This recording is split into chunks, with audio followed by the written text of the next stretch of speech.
Pour ceux qui l'ont demandé, je vais vous montrer le principe de calcul lorsqu'on a un solide du centre de masse. Donc là, ici, j'ai un carré de côté L. Donc pareil, ici, il y a L ici et L ici. Et on souhaite calculer eh bien, les coordonnées du centre de gravité G de ce carré. Voilà.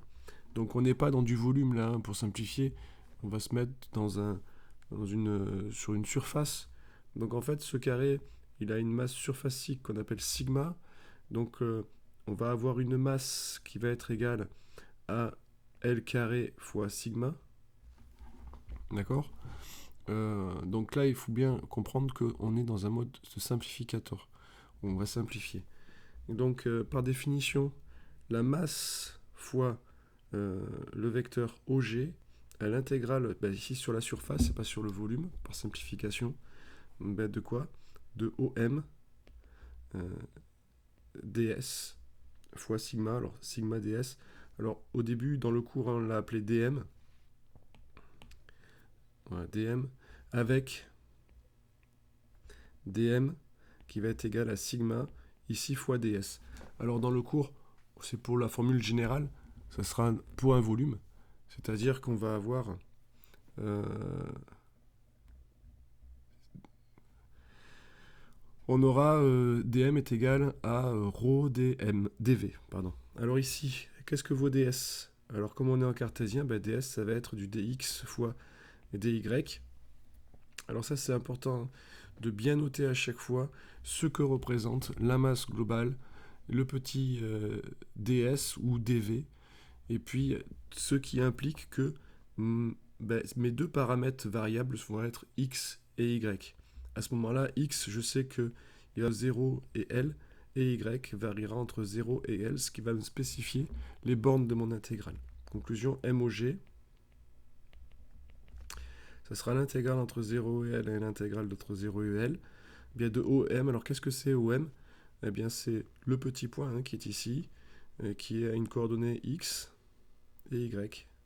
Donc x c'est sur de gauche à droite et y ça monte. Donc ici je vais avoir du x porté par le vecteur x plus y porté vers le vecteur y.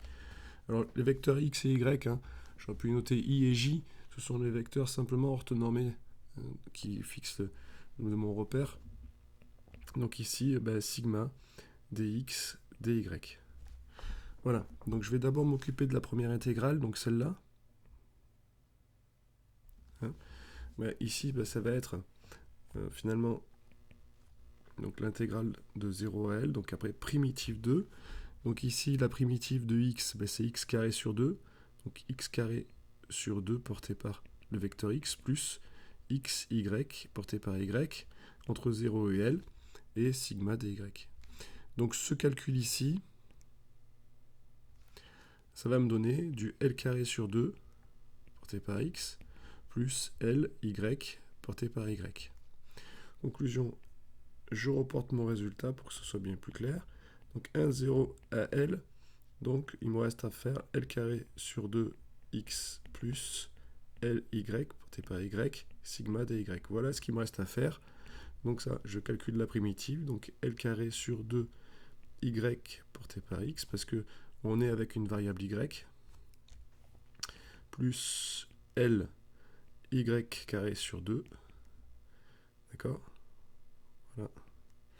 Et il me reste le sigma que je peux mettre devant parce qu'il est constant, donc entre 0 et L. Et là, je vais avoir du cube sur 2, porté par x, plus, alors il y a le sigma qui est devant, j'oublie à chaque fois, plus L cube sur 2, porté par y. J'ai oublié le petit vecteur y qui était ici. Voilà. Alors, donc MOG égale. Alors, on n'oublie pas, ici, en haut, j'avais marqué que M, c'était L carré sigma. Donc, je vais pouvoir mettre L carré sigma en facteur. Donc, L carré sigma facteur de quoi?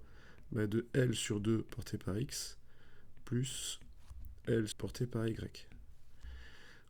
M, c'est aussi L carré sur 2. Conclusion ici, je peux simplifier par ça. Et donc, j'obtiens que la va être égal à L sur 2 x plus L sur 2 Y. Alors je peux encadrer ce résultat parce que ça me permet de trouver la coordonnée du point G qui est en fait au centre. Donc L sur 2 ici, L sur 2 ici. Voilà.